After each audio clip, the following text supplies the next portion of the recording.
Hello friends, আরও একটি নতুন গল্প নিয়ে আমরা চলে এসেছি গল্প বাংলা চ্যানেলে। গল্প বাংলা চ্যানেলে আজকের ভিডিওতে আমরা জানবো ভাল্লুক এবং দুই বন্ধুর গল্পটি। দুই সেরা বন্ধু একটি জঙ্গলের মধ্য দিয়ে একটি নির্জন এবং বিপজ্জনক পথ দিয়ে হাঁটছিল। সূর্য অস্ত যেতে শুরু করলে তারা ভয় পেয়ে গেল, কিন্তু একে অপরকে ধরে থাকলো।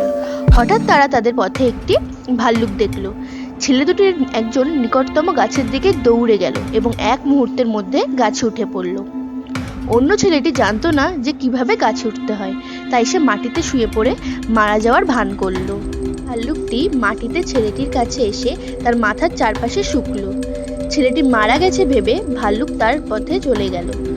গাছের ছেলেটি গাছ থেকে নেমে বন্ধুকে জিজ্ঞাসা করলো যে ভাল্লুকটি তার কানে চুপি চুপি কি বলল। কথাটি শুনে ছেলেটি উত্তর দিল, তোমার খেয়াল রাখে না এমন বন্ধুদের বিশ্বাস করো না। গল্পটি থেকে আমরা এটাই বুঝতে পারি যে প্রয়োজনের সময় যে বন্ধু পাশে থাকে সেই প্রকৃত বন্ধু। যদি ভিডিওটি আপনাদের ভালো লেগে থাকে তাহলে অবশ্যই লাইক অ্যান্ড সাবস্ক্রাইব করে দেবেন আর কমেন্টে আপনাদের মতামত জানাবেন।